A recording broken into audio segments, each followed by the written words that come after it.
할렐루야. 우리의 삶의 모든 것 당연한 것 아니라 하나님의 은혜인 줄로 믿습니다. 우리 교회에서 10월 넷째 주에 아주 중요한 일이 있습니다. 교회 일꾼을 선출하는 일입니다. 이 일을 위해서 9월 달에 우리 자격 기준에 대해서 공고를 했고요. 한 달 동안 기도해 옵니다. 앞으로 일정을 말씀을 드리면 금주간에 이제 대상자들을 선정을 하고요. 그 다음에 선출 방법을 결정짓게 됩니다. 그리고 넷째 주 10월 24일에 공동의회를 하고 우리 안수 집사님, 권사님들 선출하게 됩니다. 그러니 주보 사이에 끼어들인 우리 목회 서신에 보면 기도 제목 5가지를 거기에 올려드렸는데, 이 기도 제목으로 계속해서 기도해 주시면 고맙겠습니다. 모든 일꾼 선출 과정과 절차를 하나님께서 인도하여 주소서. 사람의 뜻과 생각이 주장되지 않고 오직 하나님의 뜻만 이루어지게 하소서. 모든 결과에 대해 후보자들과 온 성도들이 순복하게 하소서. 선출된 일꾼들을 통해 주님의 교회가 더욱 든든히 서가게 하소서. 자리가 아니라 겸손히 낮아져서 섬길 일꾼들이 세워지게 하소서. 이 기도 제목으로 기도해 주시기를 바랍니다. 아멘. 우리가 이렇게 온 성도들이 하나가 되어서 기도할 때 정말 하나님께서 기뻐하시는, 하나님께서 원하시는 일꾼들이 세워질 줄로 믿습니다. 그런 면에서 보면 오늘 본문 말씀이 정말 중요한데, 이 오늘 본문 말씀이 바로 초대교회 예루살렘 교회에서 일꾼을 뽑는 내용입니다.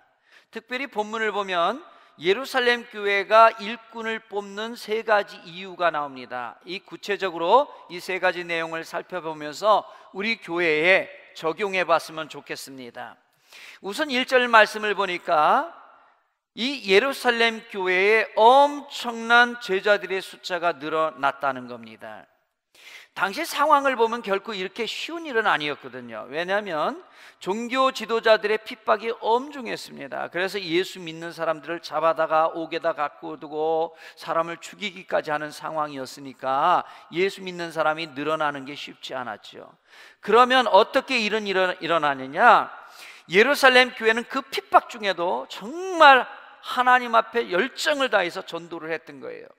사도행전 5장 41절 42절 말씀이 대표적인데, 가서 두들겨 맞고 돌아오는 길에 하나님, 우리가 무슨 자격이 있다고 주님을 위해서 이런 영광에 참여합니까? 우리가 무슨 자격이 있다고 이렇게 고난을 당할 수 있습니까? 하나님, 주님께 영광입니다. 그 기쁨을 가지고 전도를 하니까 세상에 믿지 않는 사람들이 놀랄 수밖에 없죠. 야, 저 사람들은 도대체 뭐냐? 저렇게 핍박당하면 벌써 포기하고 나자빠져야 되는데 오히려 그것 가지고 하나님께 감사하니 좀 이상하다 싶은 거지요. 그런데 하나님께서 그분들의 기도와 열정을 사용하셔서 기적들이 일어납니다.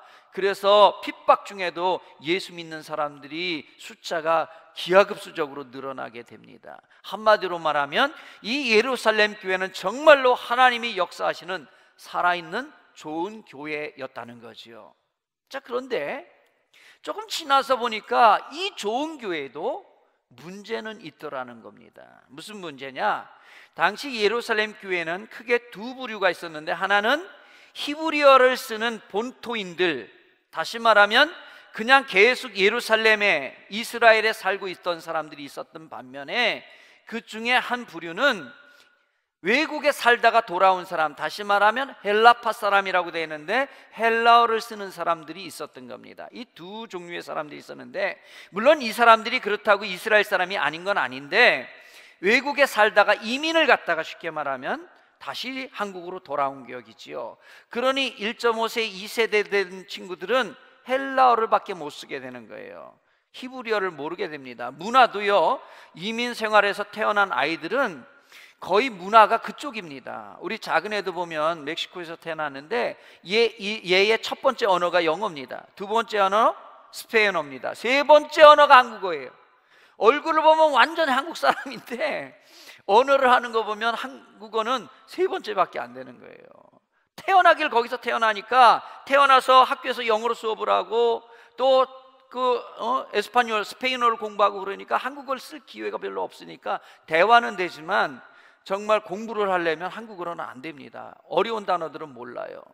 뿐만 아니라 생각 자체가, 문화 자체, 생각 자체가 그쪽입니다. 본인도 그래요. 자기는 멕시칸이라고. 근데 가만히 얘기를 하다 보면 얘 사고방식은 멕시칸이에요. 그런 거죠.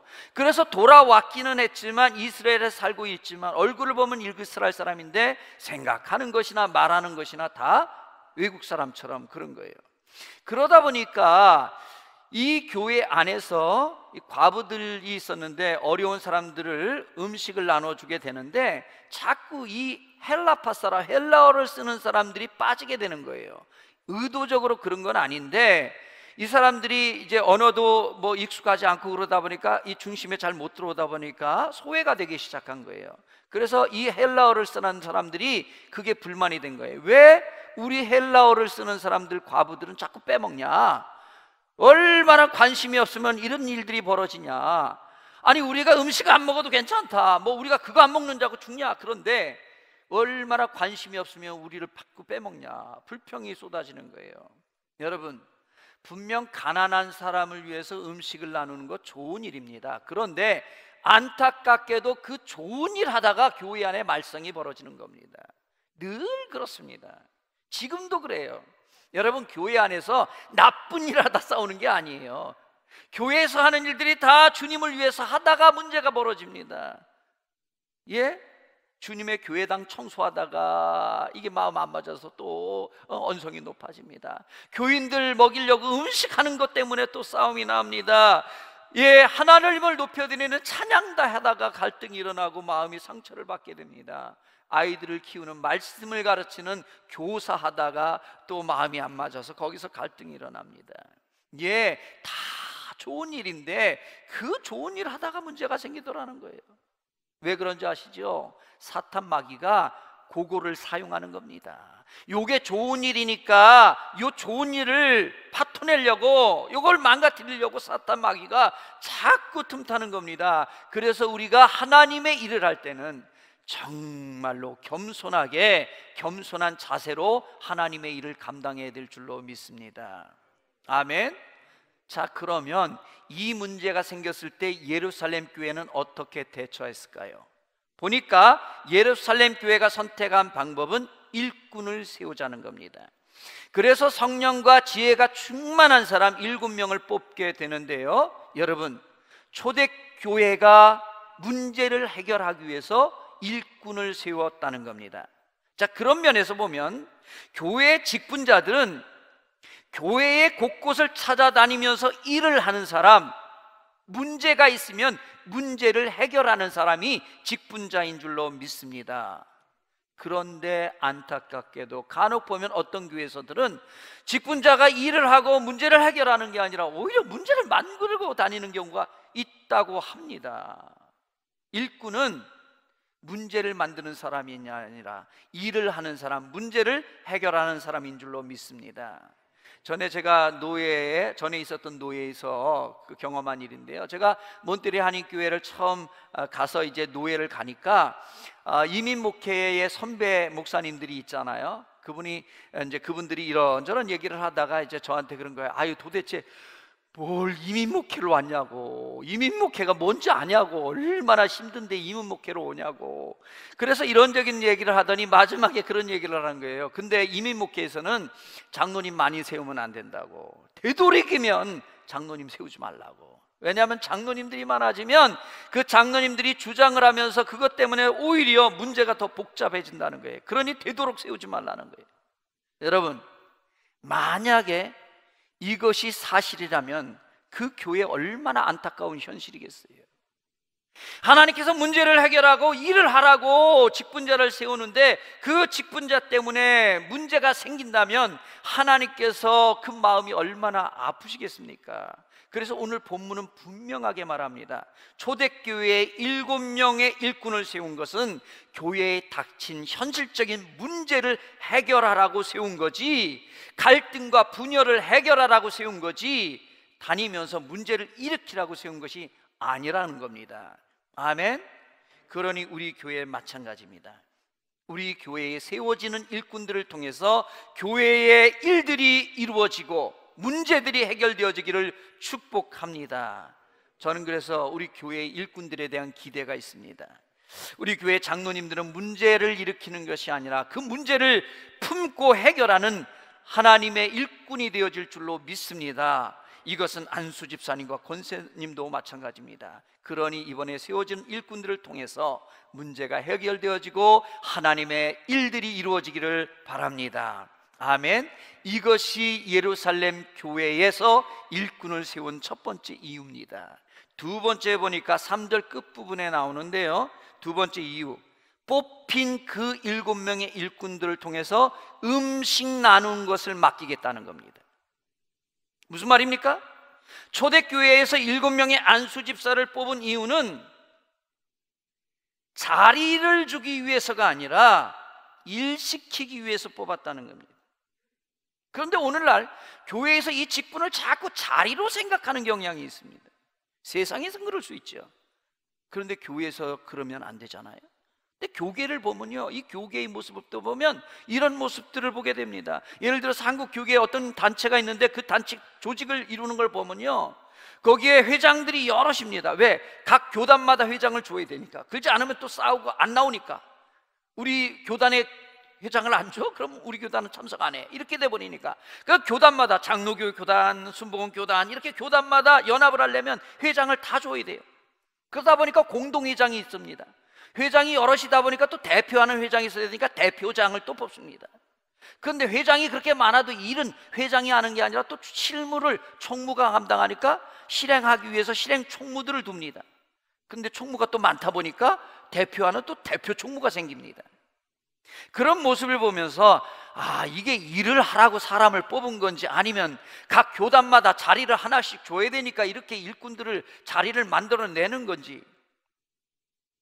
오늘 본문을 보면 절대로 명예로운 자리를 위해서 7명을 뽑은 것이 아니라 일시키기 위해서 뽑았다는 겁니다. 아멘. 그런 의미에서 교회에서는 직위라고 말하지 않고 직분이라고 말하는 겁니다. 직위와 직분은 말은 비슷한데 엄청난 차이가 납니다. 직위는 뭡니까? 직위는 한마디로 말하면 계급을 말하는 겁니다. 서열을 말하는 겁니다. 누가 높으냐 낮으냐를 따지는 겁니다. 그래서 과장보다는 부장이 직위가 높습니다.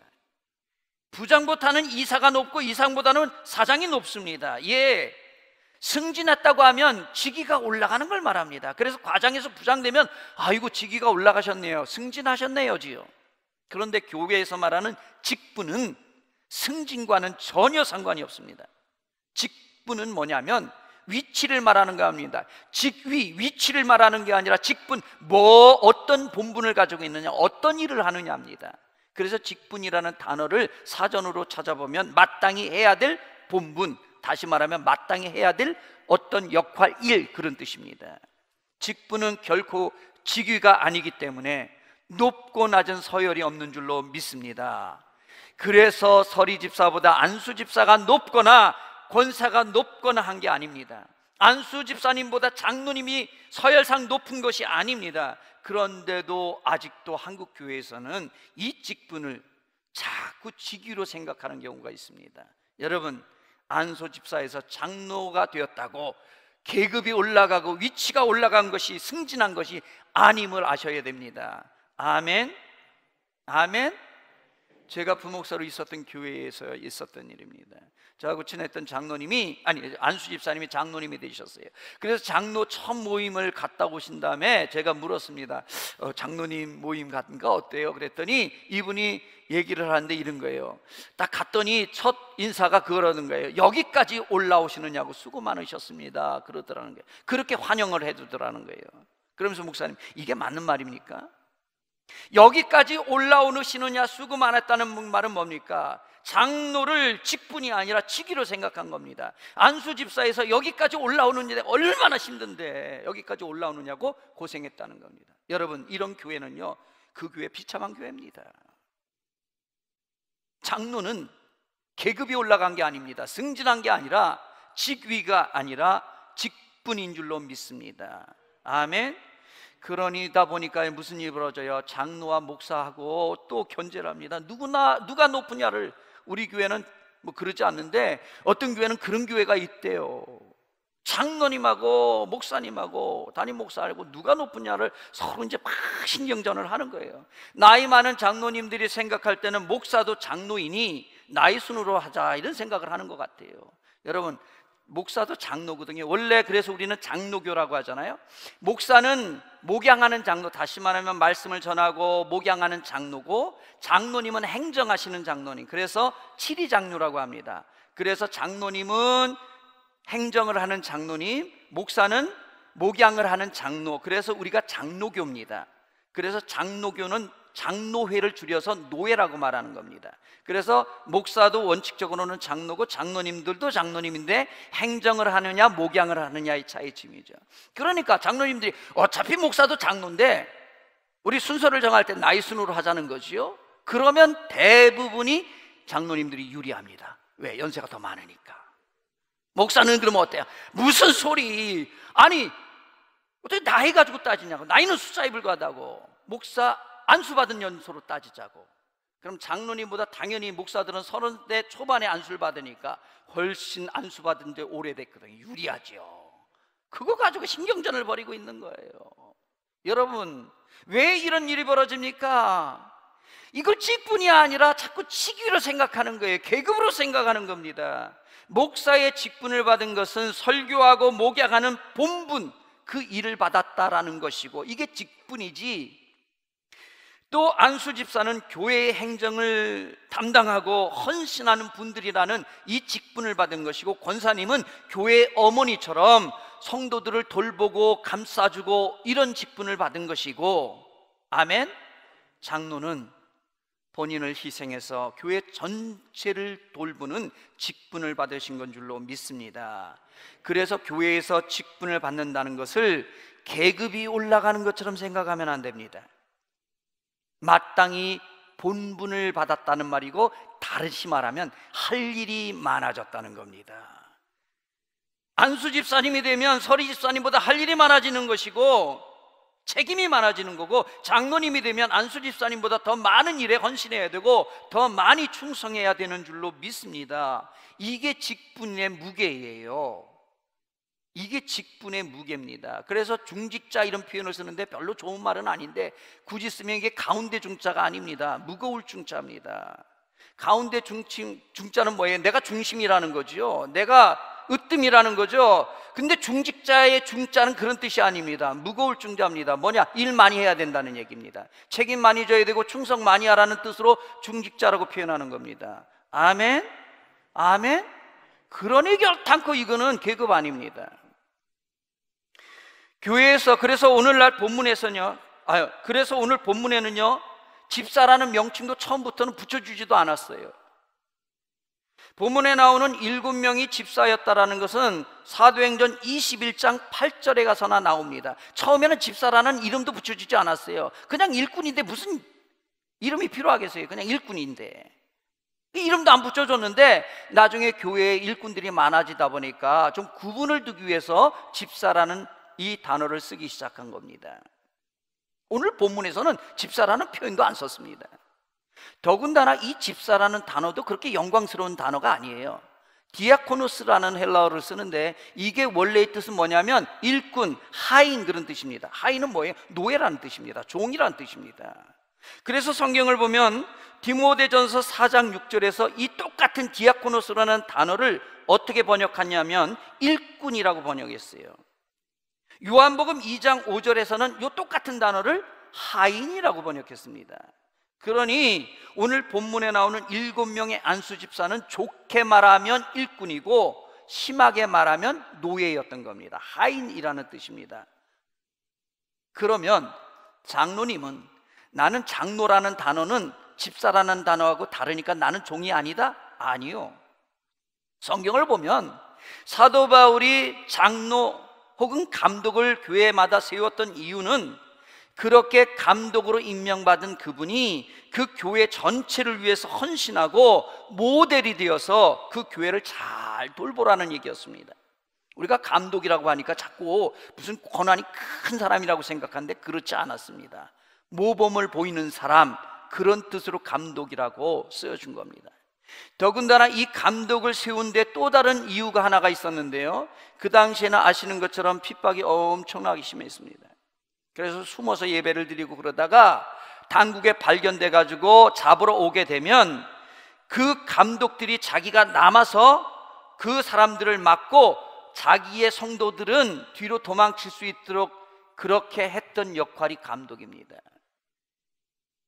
대표로 죽고 대표로 핍박을 받는 사람, 그래서 교인을 살리도록 했던 게 감독, 지금의 장로입니다. 그래서 초대교회 당시에 순교자들은 대부분이 감독이었습니다. 폴리갑 같은 사람 다 감독이었죠. 이것은 우리나라에서도 찾아볼 수 있는데, 6.25 전쟁 때 교회를 끝까지 남아서 지키고 성도들은 다 피난 보내고 그 교회를 지켰던 사람들이 누굽니까? 장로님들이었습니다. 그러니 안수 집사님은 주님을 위해서 헌신하는 하인이었고, 장로님들은 교회를 위해서 죽으라고 뽑아놓은 그런 자리였습니다. 장로님들 계실 텐데 지금이 그런 게 아니라 그때 그랬다는 거예요. 현실이 그러는데 그곳에 무슨 계급이 있겠습니까? 장로님, 목사도 장로니까, 저도 포함한 겁니다. 또 장로님들, 아이고 뭔 목사가 다 우리 다 죽으라 그랬다 이랬다. 원래 의미가 그랬는데 그걸 어떻게 그걸 계급이 아닙니다. 교회에서 중직 일꾼을 뽑는 것은 하인을 뽑는 것인 줄로 믿습니다. 그래서 우리는 성경에서 우리 원래 모습대로 우리를 볼 때 우리는 하인이라고 생각해야 됩니다. 예수님의 하인, 맞지 않습니까?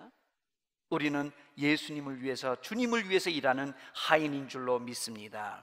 물론 이 하인이라는 단어가 상당히 유쾌한 단어는 아닙니다. 노예라는 단어인데 불편합니다. 그러면 적어도 일꾼이라는 단어 정도는 써야 될 것입니다. 목사 일꾼, 우리는 목사님 그러는데 사실 정확히 뭐라면 목사 일꾼입니다. 그죠? 장로 일꾼, 권사 일꾼, 안수집사 일꾼, 구역장 일꾼, 일꾼입니다. 여러분, 일꾼은요 높은 자리가 아닙니다. 일꾼은 일하는 사람입니다. 직분은 계급이 아니라 일하는 자리이기 때문에 일꾼이 맞는 줄로 믿습니다. 그런데 이 일꾼이라는 단어의 원래 뜻은 하인이라는 단어입니다. 그러니 목사 하인, 장로 하인, 집사 하인, 구역장 하인, 권사 하인, 이것 우리 마음속에 잊지 말고 기억해야 되는 겁니다. 이렇게 일하라고 하인으로 7 집사를 뽑았던 겁니다. 이어서 세 번째 이유가 4절에 나오는데, 사도들이 기도와 복음 전하는 것에 집중할 수 있도록 뽑았다는 겁니다. 우리가 이 말을 오해하기 쉬운데요, 이게 교회 역사에 보면 계속 이 말을 오해했습니다. 그래서 일꾼은, 교회 일꾼들을 뽑을 때 그 일꾼들은 사도들을 돕는 사람으로 뽑았다 이렇게 생각을 합니다. 쉽게 말하면 목사를 돕는 역할로 생각을 합니다. 그런데 그렇지 않습니다. 목사를 돕는 것과 하나님의 일을 맡은 것은 엄청난 차이가 납니다. 목사를 돕는 건 우선 수동적으로 됩니다. 목사가 시켜야 일을 하게 되고 목사의 눈치를 보게 됩니다. 왜? 목사를 돕는 역할이라고 생각하면 그렇죠. 그러다 보니 목사 일을 도와주는데 그 목사가 잘 알아주면 괜찮지만 그렇지 않으면 서운합니다. 내가 얼마나 지금 목사님을 위해서 이렇게 수고하고 있는데 감사하다는 얘기도 없고 알아주지도 않고 서운해지는 겁니다. 그리고 일을 하면서도 그게 소명감이 아니라 의무감을 합니다. 목사 눈치 봐서, 목사 때문에. 그러나 하나님의 일을 하는 사람, 하나님의 일을 맡은 사람은 어떻습니까?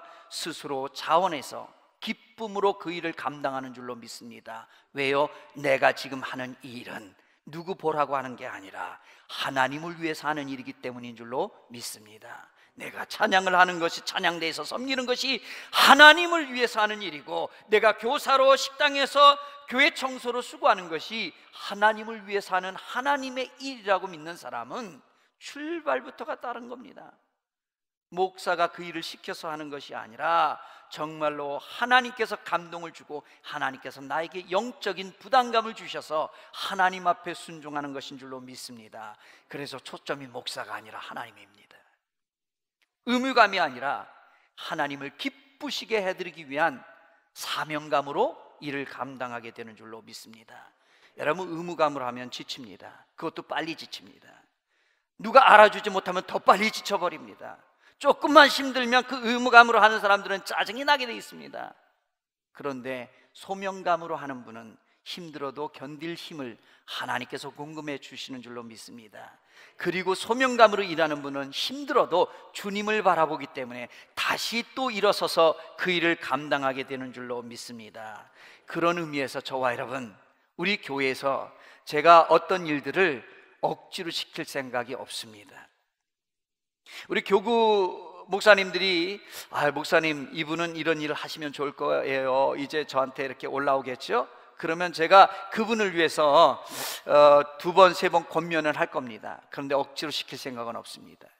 물론 저한테까지 그렇게 명단이 올라오지 않았으면 좋겠습니다. 자원해서, 기쁨으로 하나님 앞에 스스로 자원해서 헌신해서 2022년 하나님의 사역을 잘 감당하면 좋습니다. 이게 진짜고 이게 최고입니다.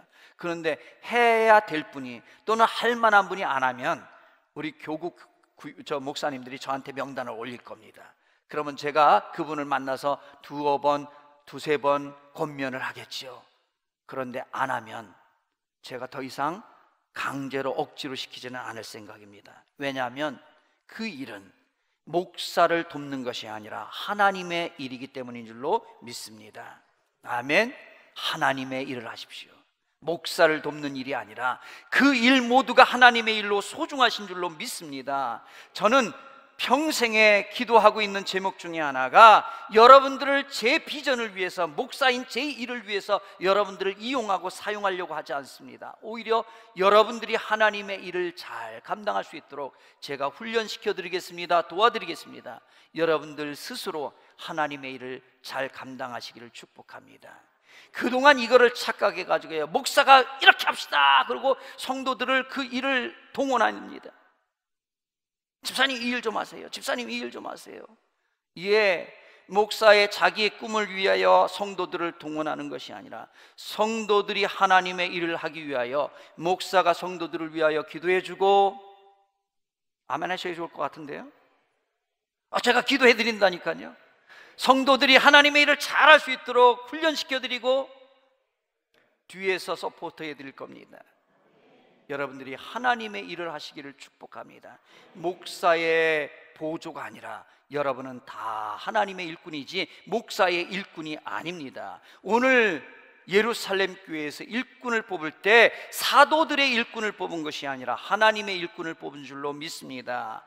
자, 그렇다면 질문이 생길 건데, 그러면 사도들이 기도와 말씀을 전하는 것을 전무하도록, 그 일에 집중하도록 일꾼을 뽑았다는 이 말은 어떻게 해석해야 되냐? 그 말이 결국에 사도들의 일손을 도와준 거 아니냐, 이렇게 생각할 수 있습니다. 그런데 그렇지 않습니다. 표면적으로 보면 사도들을 도와준 것 같지만 사실은 여기에 초점은 뭐냐면, 여기에 초점은 일꾼들이 사도들을 편하게 만들어주기 위해서 뽑힌 것이 아니라 오히려 사도들이 더 많이 기도하고 더 열심으로 성경을 읽고 전도하도록, 사실은 사도들을 쉬라고 한 것이 아니라 사도들이 진짜 해야 할 일에 더 집중하고 더 열심히 하도록 일꾼을 뽑았다라는 말입니다. 무슨 말입니까? 초점이 사도들의 일손을 덜어주는 것이 있는 게 아니라 하나님의 말씀을 잘 전하는 것에 초점이 있는 줄로 믿습니다. 결국에 교회에서 일꾼을 뽑는 이유는 하나님의 말씀이 더 잘 전해지는데 초점이 있습니다. 그런데 문제는 어떤 교회에서는요, 직분자들 때문에 오히려 복음 전도에 방해가 되는 경우가 있어요. 모범이 되어야 되는데 모범된 삶을 살지 못하기 때문에 그 교회가 오히려 직분자 때문에 복음을 전하는 것이 방해가 되는 경우가 있다라는 겁니다. 또 교회 내에서 갈등을 하면서 직분자 안에서 힘들어하면서 에너지를 소모하는 경우가 있습니다. 이렇게 되어서는 안 됩니다. 아멘. 제가 그 올랜도에 가면, 올랜도가 미국의 그 플로리다에 있잖아요. 거기 하면 디즈니 월드가 있습니다. 제가 가보지는 못했는데 올랜드에는 가봤습니다. 세미나 때문에 갔는데 올랜드 장로교회 목사님하고 이제 얘기를 하게 됐는데 그 목사님이 이제 이렇게 해서 친분을 맺게 됐는데 나중에 간증하는 얘기를 들었어요. 근데 이 목사님이 말을 너무너무 재밌게 잘하시더라고요. 근데 이 목사님이 그런 거예요. 20여 년쯤 됐을 것 같은데 그 교회를 이제 부임에게 담임 목사가 돼서 가려고 하는데 그 교회에 대해서 이제 좀 알고 싶어서 이제 부임이 확정이 됐지만 이 교회가 어떤 교회인가 싶어서 그 도시에 가가지고 올랜드에 가가지고 한인 식당들을 찾아다니면서 그 교회를 이제 떠본 거예요. 아, 여기 내가 이사를 왔는데 교회를 좀 다니고 싶은데 어떤 교회를 갔으면 좋겠습니까? 이렇게 질문했더니 식당 주인들이 하는 말이 여기에 무슨 교회 무슨 교회 무슨 교회 있는데 설명을 쭉 하더니 올랜도 장로교회는 가지 말라고, 다른 교회는 가도 된다. 올랜도 장로, 자기가 거기 담임 목사를 이제 온 건데 그래가지고 자기 교회가 그랬다는 거예요. 그런데 20여 년 목회를 하면서 그런 소문이 다 바뀌어가지고 이제는 사람들이 식당에 와서 어느 교회 물으면 어느 교회 가야 될까요? 그러면 사람들이 올랜도 장로교회 가라고, 그렇게 되었다는 거예요. 한 5, 60명 되는 교회가 400명 정도 되는 교회로 이제 부흥도 했고 교회 이미지도 바뀌었던 거예요. 여러분, 교회의 소문이 다른 교회 다 가도 되는데 그 교회는 가지 말아라, 이런 소문 나면 안 됩니다. 저와 여러분들은 하나님의 일꾼으로 우리 때문에 교회 갈 바에야 미래를 사는 교회 가야죠. 이런 은혜가 있기를 축복합니다. 오늘 본문의 교회의 일꾼을 세우는 이유가 분명했습니다. 사도들이 전도에 기도하고 말씀을 읽고 전도하는 데 집중하도록 그렇게 일꾼을 뽑은 겁니다. 그러니 우리 교회도 마찬가지입니다. 어떤 일꾼이라도 복음 증거에 도움이 되어야 될 줄로 믿습니다. 직분자들부터 영적인 모범이 되어서 정말로 복음 전도에 앞장서기를 축복합니다. 실제 오늘 본문 7절 말씀을 보면요, 이 7명의 안수 집사들이 처음에는 음식을 나누는 일을 감당했지만 나중에 보면요, 그 음식 나누는 일로 끝난 게 아니라 복음을 전하는 그런 역할을 감당합니다. 그래서 오늘 본문 다음에 쭉 읽어보면요, 7 집사 중에 하나인 스데반 집사가 어때요? 복음을 전하는데 얼마나 그 강력한 역사가 일어나는지 몰라요. 그걸 견디지 못해서 유대의 종기 지도자들이 이 스데반 가만 놔뒀다가는 복음이 너무 빨리 퍼질 것 같으니까 돌로 쳐서 죽이잖아요. 그뿐입니까? 사도행전 21장 8절에 보니까 빌립 집사를 소개하는데 7 집사 중에 하나이며 전도자라고 소개합니다. 그냥 7 집사가 아니라 전도자라고 소개하더라는 겁니다. 그렇습니다.